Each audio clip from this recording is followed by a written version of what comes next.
All righty, we are going to get started. Um, this is COVID-19 and what we know so far and planning for the future. My name is Dr. Crowder, also called Dr. V. I'm an emergency medicine physician for the last 30 years, and this presentation is put together with some of the latest information, and the source documents are on AskDrV.us. Then you can also follow me on Twitter, which is my Twitter account there. All right, so the structure is 10 to 15-minute presentation. The presentation today is a little bit longer, and it's followed at the end. We've got something very exciting from Disney, which is a cartoon, which I'm so happy to share with you guys, and then Q&A. So we will end by 9 o'clock. During the presentation, everyone is in listen mode. If you have any questions, you can write them in the chat icon or the Q&A. We take written questions first, and then if we have time to actually unmute people, then I will. All right, the intention of the webinar is to keep participants informed so they can keep themselves and their families healthy during this pandemic. You'll leave the webinar motivated to create an action plan for yourself or your family, and some of you may be creating an action plan for a union or a church or a HOA or a school or a business. All right, so let's look at some of the latest news that has come out now that's kind of interesting. So one of the things that we're going to see is state by state, we've had moratoriums in place that actually protect people from their utilities being shut off. And you'll see the states in purple have moratoriums in places. The states in red do not have moratorium in places. And what's getting ready to happen is that some of these moratoriums are expiring. And the question is, are we going to see massive utilities shut off, electricity, gas, water, as we go into the winter? And what impact will this have on kids who maybe are needing to hook up to laptops to do homeschooling, etc.? Another thing that we're seeing is Southwest Airlines, which was one of the last airlines who was holding out that middle seat. They are going to start unblocking and selling the middle seat.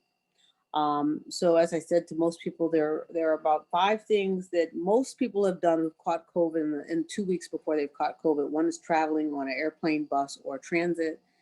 The other one's going to church or a funeral service or a wedding, going to a gym or an indoor restaurant. So this was the one airline that was still blocking that middle seat, and that is starting.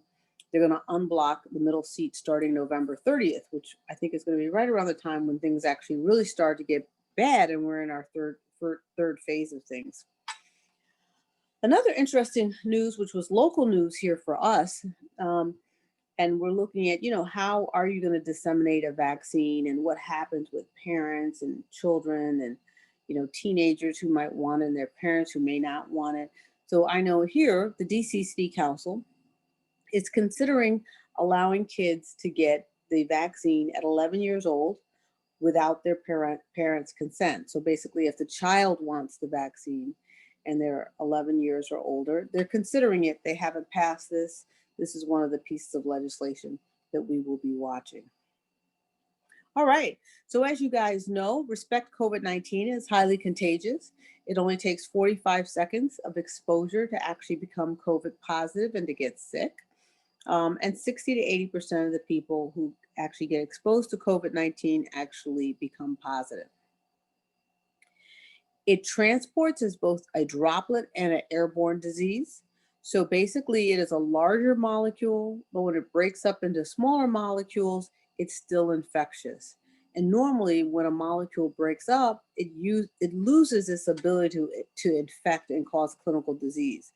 That does not happen with COVID-19.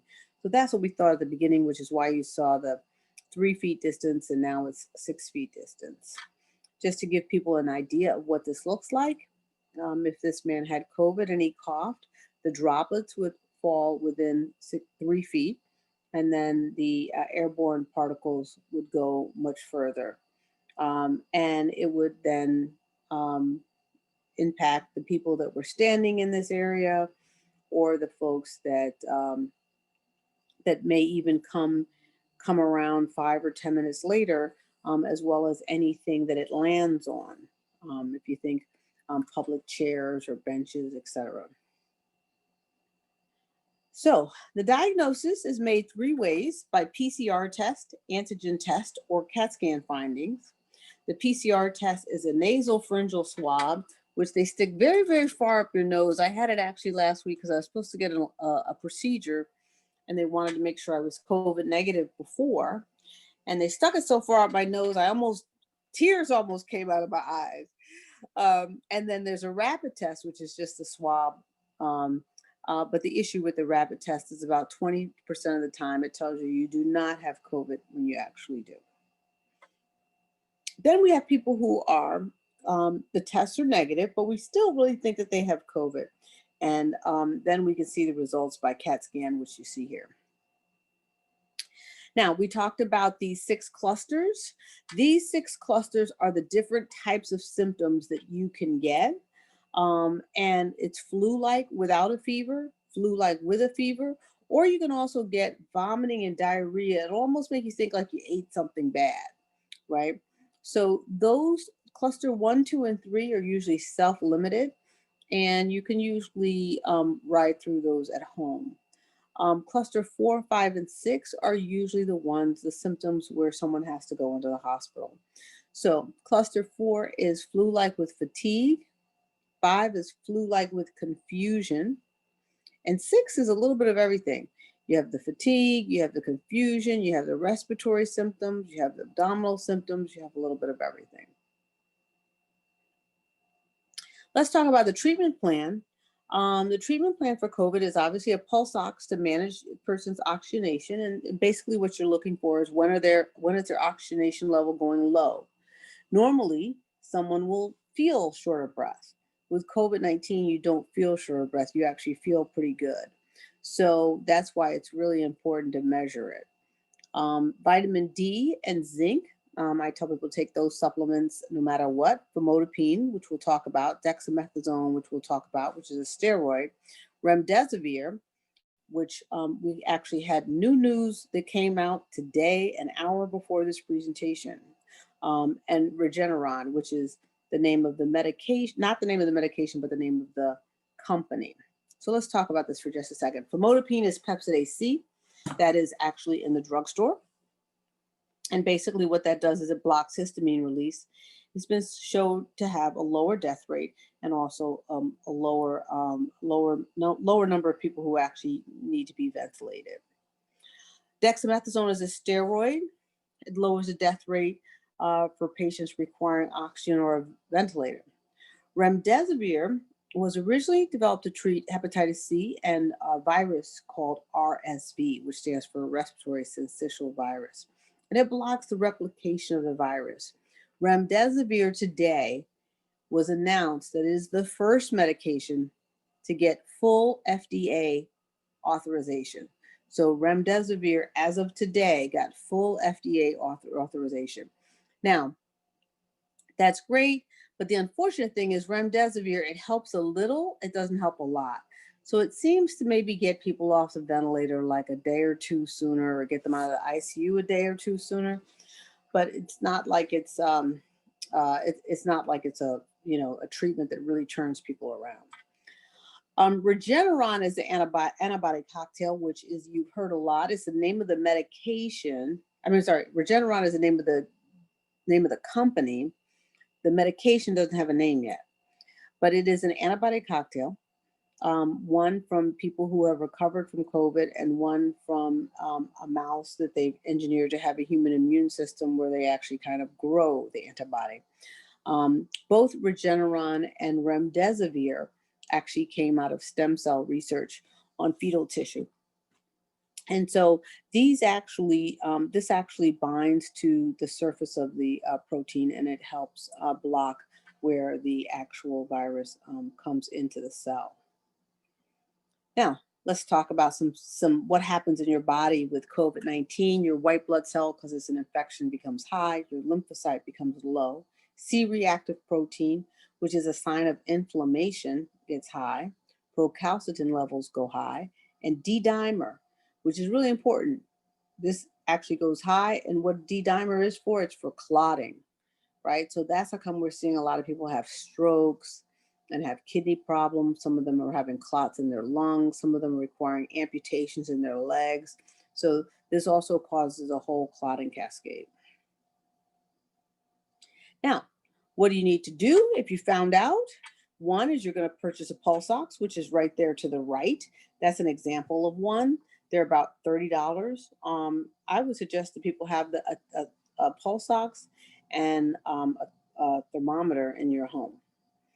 Zinc and vitamin D3. I tell people whether or not you're COVID positive or not during this pandemic, I would suggest that people actually take zinc and vitamin D3. You can also, if you don't want to take vitamin D3 or zinc, you can also get these in your foods. You can look up what foods are high in zinc and high in vitamin D. Well, vitamin D3, you can actually get by taking a 30-minute walk outside in the sun 3 times a week. But if you're COVID positive, you also want to quarantine and you want to have access to a bathroom that's only going to be used by you. You want to have your cell phone to call 911. If you need any help, and then have people leave food at your door and try to leave the windows open and put a HEPA filter in your HVAC system and make sure you change the filter. The average cost of a hospitalization for COVID-19 is somewhere between $34,000 and $45,000. If people have seen in the news, the federal government is paying hospitals $38,000 a patient, so it covers some patients. It doesn't cover all of them. And then you have to remember too, the hospitals have also shut down a lot of other departments. So a lot of elective surgeries are not being done. So COVID-19 is a real money loser. Some hospitals that are on the brink of closing, you may see close even further after COVID-19. Some folks are requiring air ambulance rides because they may not live near a place that has the intensive care and the level of care that's needed. The air ambulance rides are anywhere from $30,000 to $50,000. All right, you hear a lot about herd immunity. There are 2 paths to herd immunity. One is you let everybody just get the infection. So with that, you want to think about like how we used to do with chickenpox. Everybody just got chickenpox. And the other way to herd immunity is through a vaccine. But whether or not it's herd immunity through natural infection or vaccine, 70 to 90% of the people have to actually have immunity to have what we call herd immunity. Now, it really doesn't make sense to, you've heard people talk about, well, maybe we should just do herd immunity, which is synonymous with doing nothing. So that would be 80% of the population getting affected with COVID-19. That's a lot. Right, so 80% of our population is 330 million. 80% would be 264 million actually catching COVID. Well, 264 million would cause, so right now with COVID-19, 6% of the people actually get hospitalized. So if you had 264 million COVID cases, you'd have almost 16 million hospitalizations and you'd have 8 million deaths. So that's how come whenever people talk about herd immunity and let's just let the infection just run through the country, it's really, really quite irresponsible because that's not a burden that our healthcare system could bear. Right now, we already have at the current state, University of Utah says that they're over capacity and it's unsustainable and they have unsustainable coronavirus as their unsustainable coronavirus outbreaks occur. In Wisconsin, they're using the state fairgrounds to actually set up field hospitals. And then they realized after they set up these field hospitals that they didn't have enough nurses and doctors to actually work in the field hospitals. So I'm not exactly sure what they're going to do. Then the other problem is that you can get reinfected. So there was a man, 25-year-old in Nevada, and he was the first person that we diagnosed as getting reinfected with COVID-19. And the second infection was worse than the first. So herd immunity, by allowing people to get the infection, assumes that you get it once and you have lifetime immunity. And with COVID-19, you do not. We are seeing the concentration of the antibodies decrease within about 4 to 5 months after the infection. All right, so let's talk a little bit about, I think it's really important for us to look at our healthcare system And what are the things that that we need to actually bolster or improve, so that we are not subject to having such a bad outcome in the future. I think that we have to take COVID-19 as a teaching point and look at what do we actually need to do. So I identified a couple things here. One, airports, trains, buses are major transmission points, and we have essentially no health screening at these areas. Also, we don't have a public health system that includes contract tracing. Contract tracing was needed during the HIV epidemic. Contract tracing is always needed for things like tuberculosis, measles, sexually transmitted diseases, etc. So that's a system that we actually need to have in place all the time, and then it can scale up or scale down depending upon what's going on. Funding for the CDC to recruit experts. A lot of the issues that we had at the CDC around the test was related to not having enough expertise at the Center for Disease Control. And then the other thing is we have labs that are non-compliant at the CDC, NIH, and FDA. So investing in getting the labs up to par. We have large health deserts. I don't know if any of you have experienced your hospitals or primary care doctors leaving your communities where there used to be a lot of doctors you could choose from. Now there's not so many. And then having health insurance tied to your job rather than your body doesn't really work during a pandemic when you lose your job and you need your health insurance the most. And then lastly, universal sick leave. If people aren't able to call in sick and get paid for a day or 2 days or whatever many days, usually it's 2 weeks sick leave, then they're more likely to actually go to work sick and thereby spread the disease.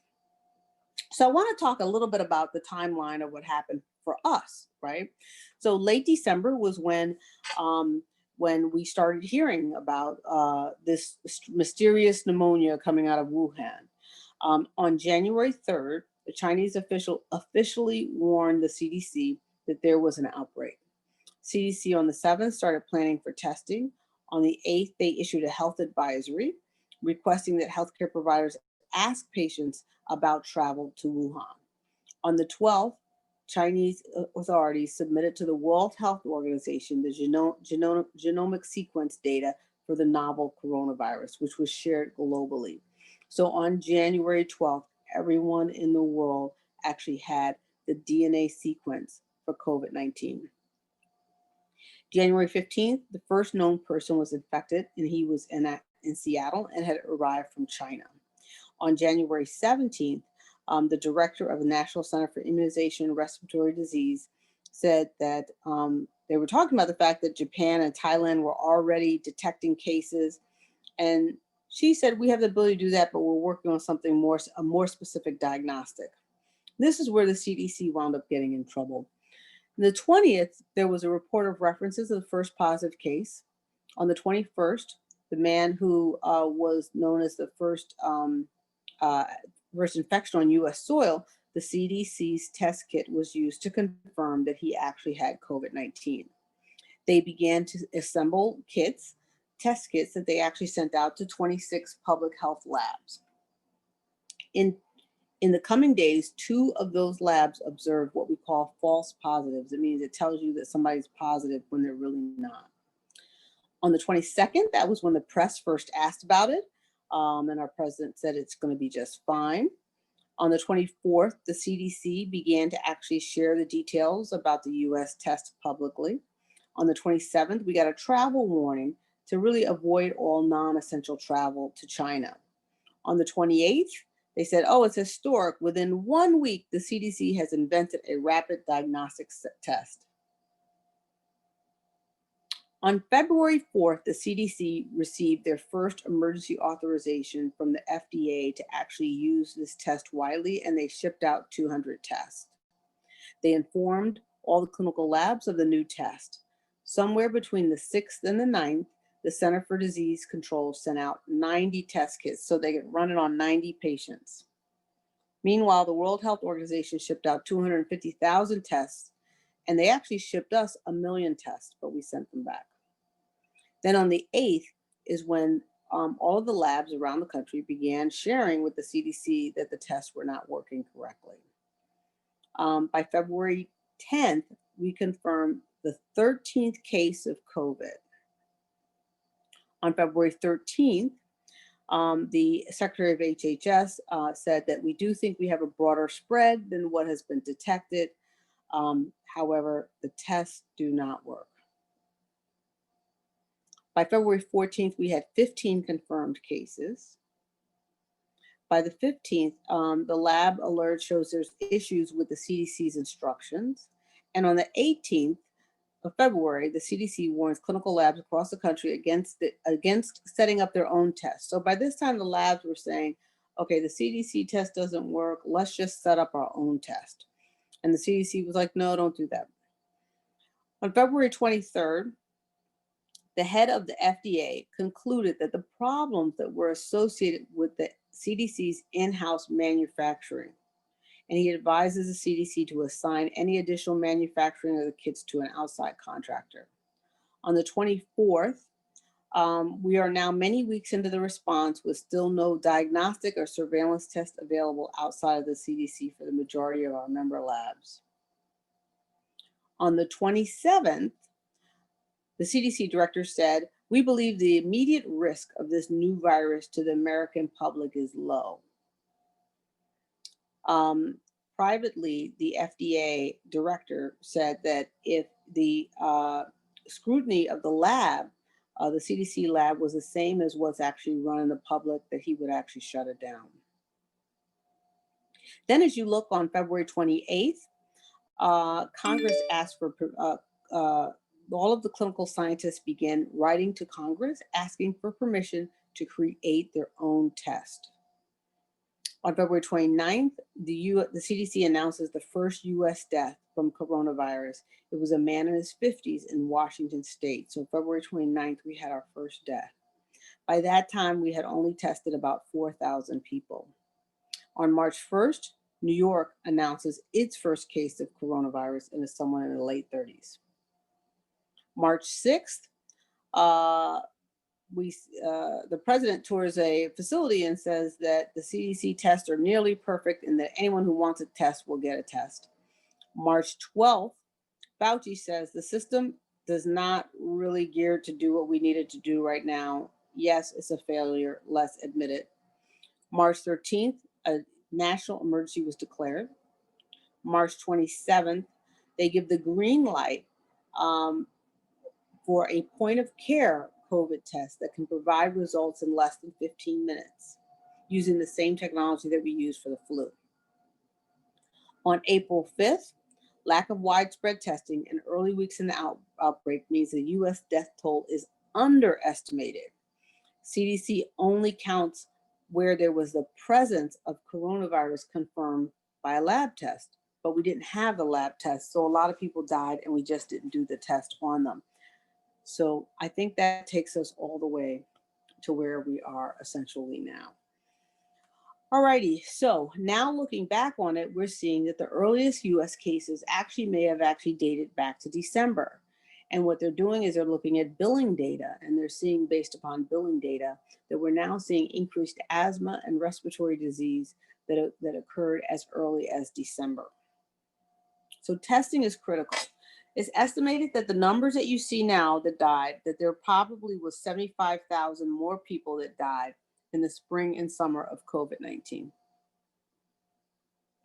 Now, if you look at the death rate by country, which I think is important because that actually compares us to other countries.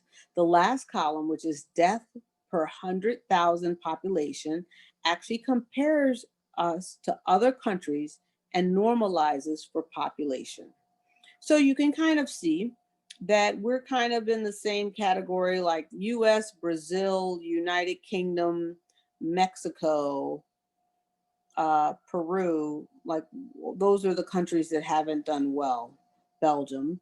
And then if you look at other countries, if you look down, Canada has about a third of the death rate as we do, Germany. You just pick out certain countries, even Costa Rica, Japan, Ireland, much fewer deaths per population because they have a stronger public health system.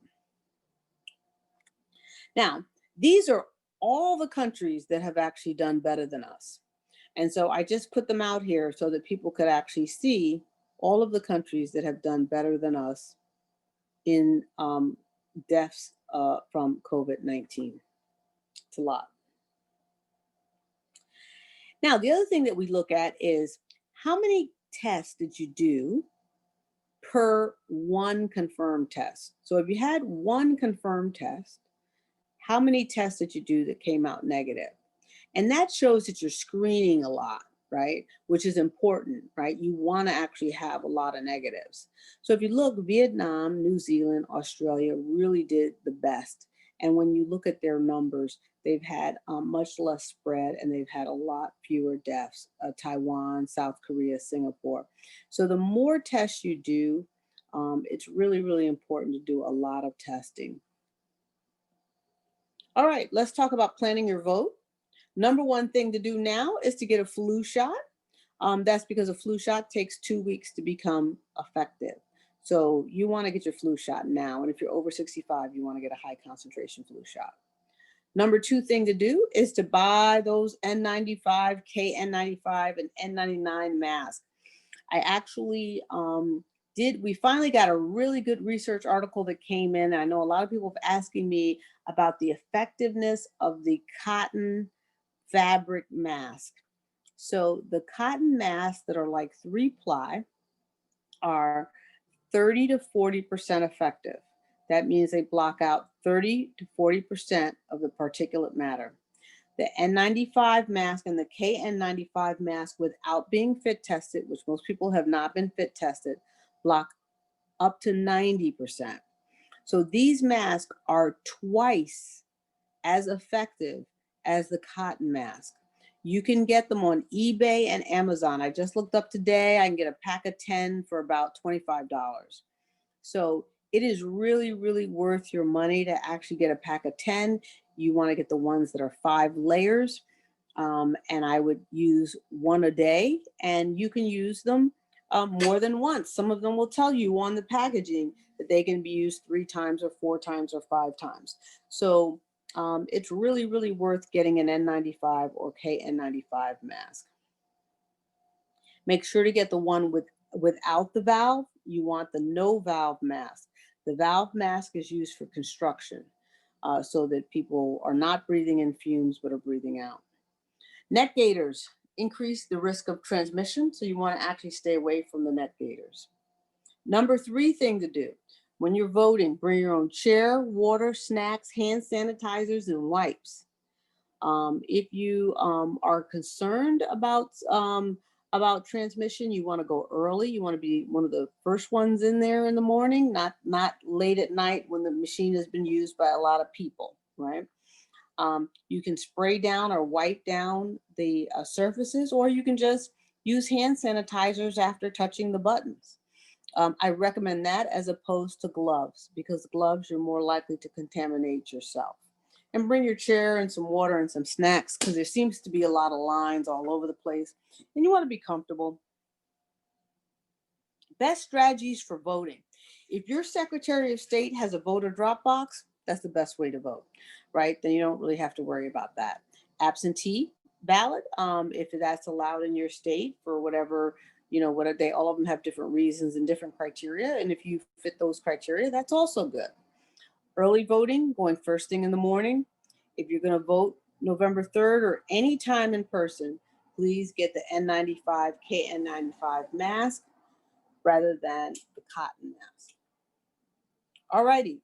So now, this is a Disney parody on wearing a mask.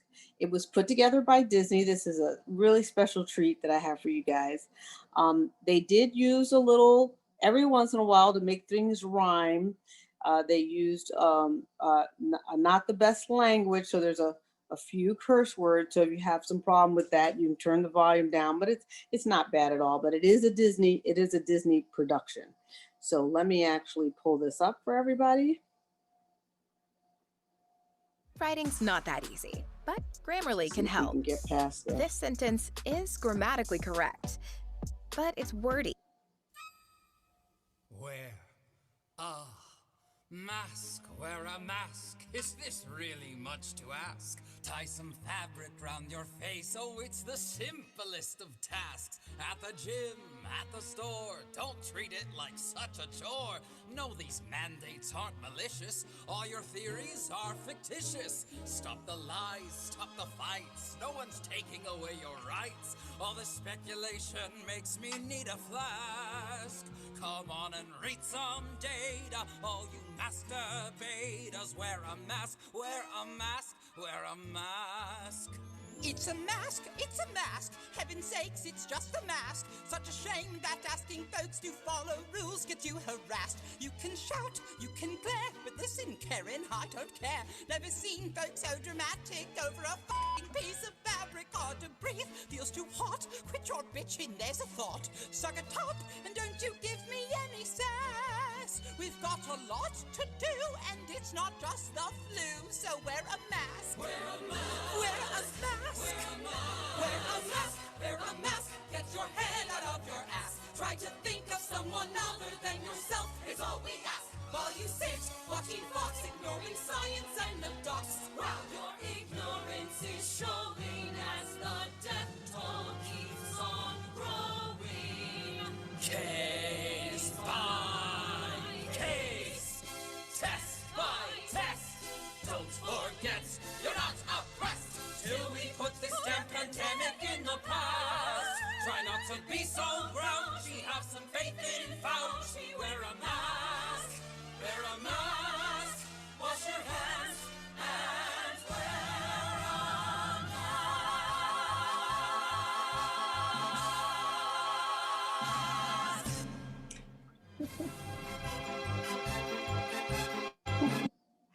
All righty. I hope you guys enjoyed that, and we are going to move on to Q&A. All righty. Let me turn this off. Let me see. Give me just a second here. I'll get myself. All right. Wonderful, wonderful, wonderful. Okay. All righty. Yeah, I know, right? All right. Danielle said she loved my cartoon. Yes, yes. Okay. All righty. Let's start here with the questions. All right.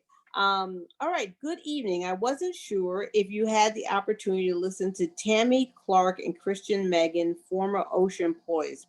They talk about the efficacy of masks. I think it's worth it for you to listen to. If you have the information, you want to email it to me, or you can also put it in the chat. I will absolutely take a listen to it. So thank you, Terry. Since when can any medications be administered to a minor without parental consent?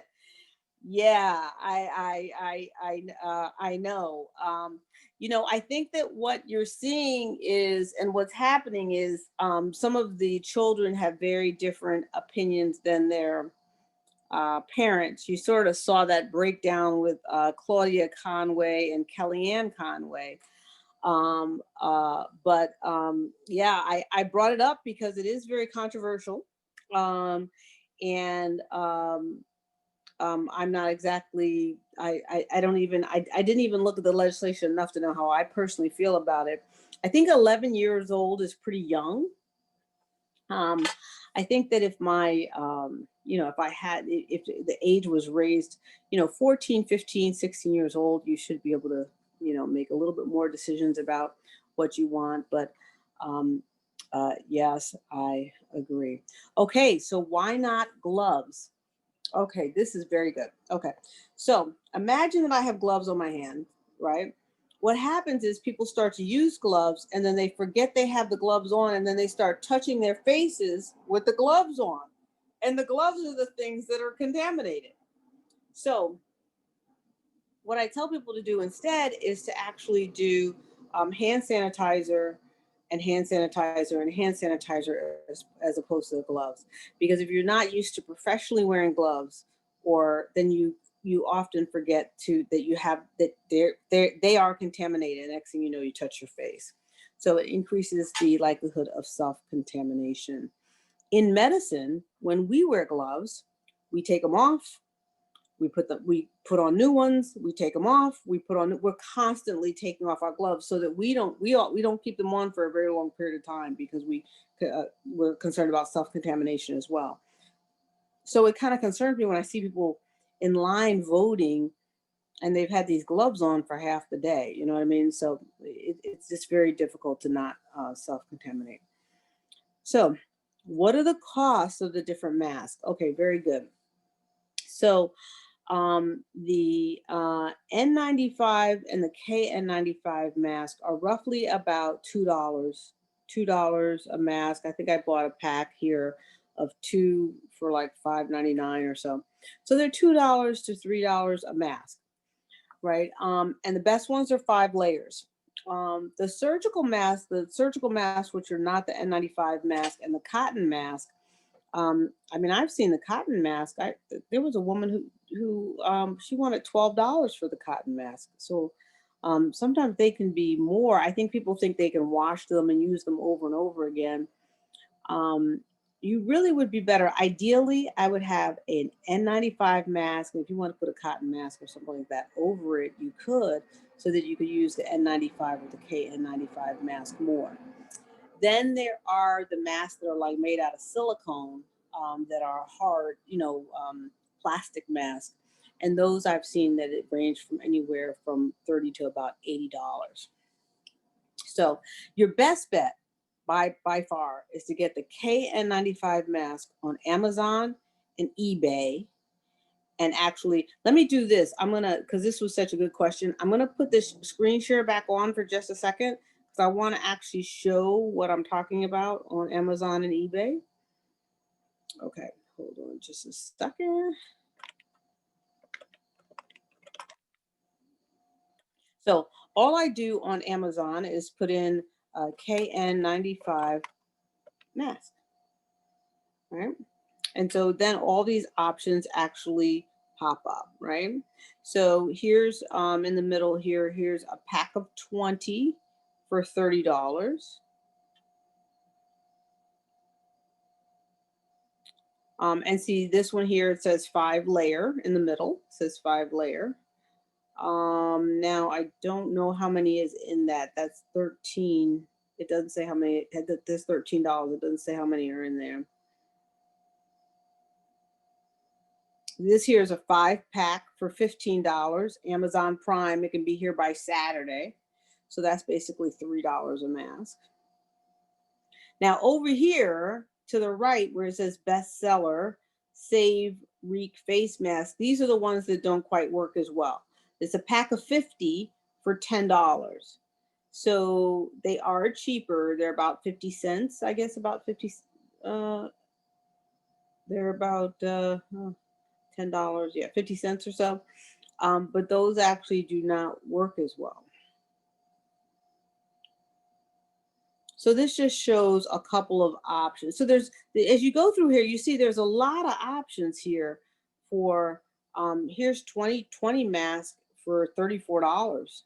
That's actually $1.70 a mask over here to the left, right? So these are not, these KN95 masks, to consider that they're twice as that they work twice as well.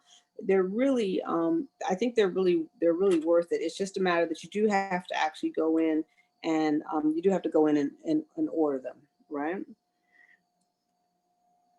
Okay, all right. All right, so someone wants to know, what is my on these? I have seen, you know what? So I am gonna, Stephanie wanted to know what I thought about these mask purifiers. So you know what, Stephanie, I'm gonna add this to next week, because the other thing that I want to look at is air purifiers. I've seen mask purifiers and air purifiers. So let me do some research on that and actually get back to you, because I had air purifiers on my list and I forgot that they actually do have mask purifiers as well. And I will add that to my presentation on Tuesday. All right, in the chat here, All right. Love it. Wear a mask, people. Thank you for the video. I'll share it with our, yes, please share the video because the video is really kind of funny. And I think that it's really important that we actually bring some levity to this and actually really like, come on, guys, do we really need to be this silly? Like, let's wear a mask.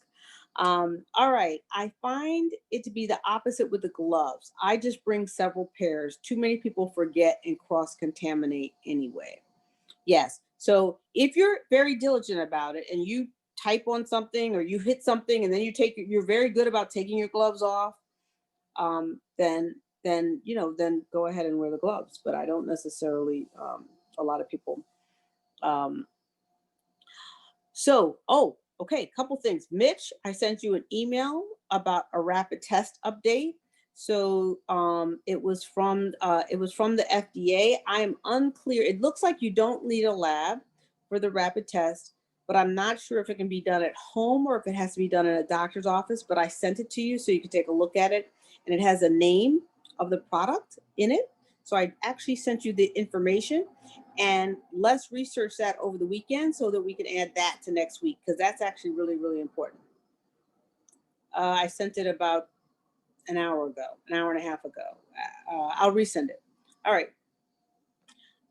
Specifically, oh, okay, anxiety and claustrophobia. Oh, this is actually, okay, so this is actually really good. There are some people that have some real issues with anxiety and claustrophobia around wearing the mask, right? And this is what's important. So one, you can get a clear mask, right? They are more expensive, but you can get a clear mask. So for some people, it helps that they actually have a clear mask. The other thing that I recommend for people that have issues with anxiety and claustrophobia is that they actually put the mask on and tolerate it for just inside their home, and actually wear it for just a minute, and then work themselves up to 2 minutes, and then work themselves up to 3 minutes, and then work themselves up to 4 minutes, 5 minutes inside their house, right? So you want to be in an environment that you know is safe, and then work yourself up and work your tolerance up to actually wear the mask inside your home so that then you can actually go out and actually tolerate it. I have a friend that has very severe anxiety and claustrophobia, and we worked with her and we got her up to the point where she can tolerate her mask now comfortably for 15 minutes. And so what happens is if you put the mask on and then you feel like you need it and then you're feeling anxious and you're feeling claustrophobic and you're out, that doesn't work. You really have to actually start wearing it inside your home. So I hope that that's helpful because I have some people who are wearing face shields instead, and the face shields are not as good because they're claustrophobic. Let's see. Okay, all right. Somebody wanted me to look up something for next week, and I've got that information. Great. Mask whistleblowers. I will add that. And then I've got the respirator information or purifier, air purifier. Okay, all right. And then also the FDA stuff that we sent, that I've already sent to Mitch. Mitch, I sent it from my phone, and my phone sometimes can be a little delayed. So just so you know. Okay, all righty. Any other questions? Any other questions? Any other comments?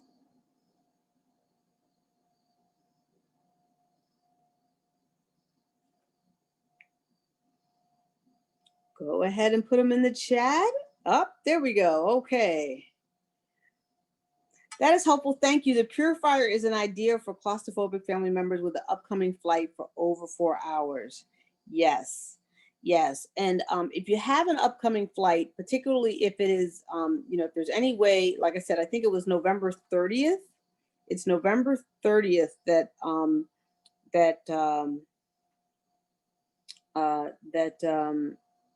Southwest is going to stop selling the middle seat. Or stop blocking the middle seat and start selling the middle seat.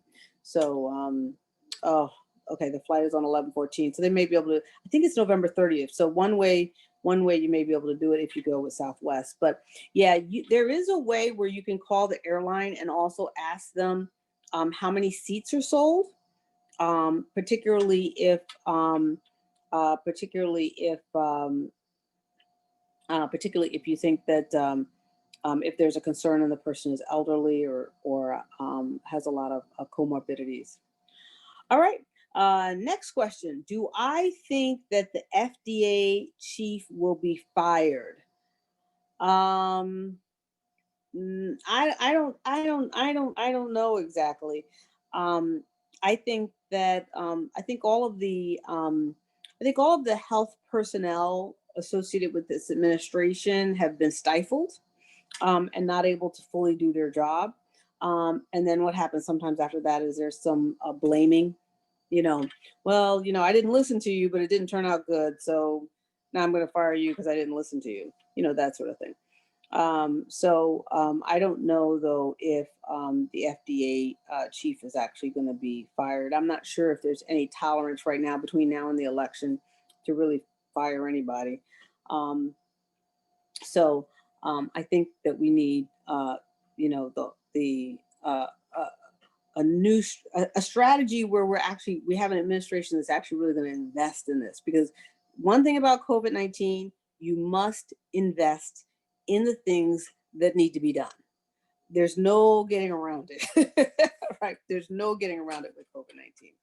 So I am also looking for a soft silicone mask if the purifier type that blows air to the face does not have a good filter as the KN95.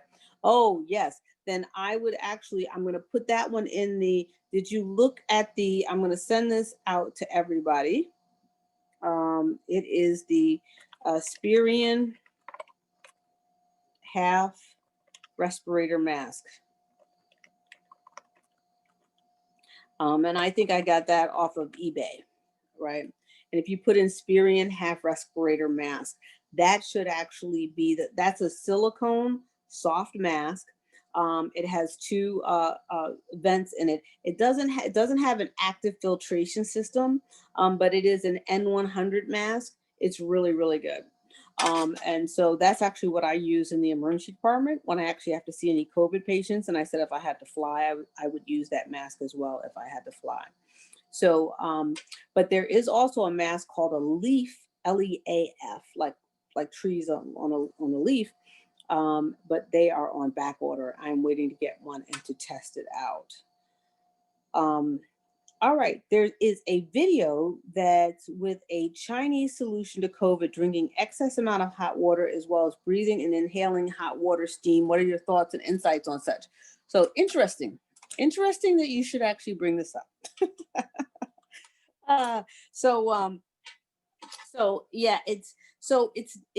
It's not necessary. So it is drinking hot water and in the steam and all that. But the concept with the treatment that you're talking about is that COVID-19 does not do well if you elevate the temperature, right? So when people have a fever, you want to kind of let them just go ahead and have a fever, right? So my Chinese doctor, my acupuncturist doctor, was actually gave me some herbal medicine to increase my immune system because I was working during the pandemic, and also gave me some stuff to take just in case I caught it. That if you started it early, was shown, and she's from Wuhan. Okay, so she's from Wuhan, just to give people, like, she travels back and forth to Wuhan before this happened. So anyhow, as part of the instructions was actually to drink hot tea, cover up, and actually sweat, almost what you call sweat out an infection. So apparently COVID-19 does not do well as your body temperature rises.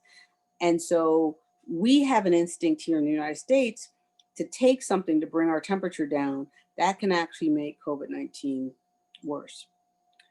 So you actually want to almost sweat it out, as we would say in the US. So that's the whole thing about the hot tea, breathing in hot air, that all increases your body temperature. And we have not actually studied that in the United States, but they have studied that in China. and that appears to work in China.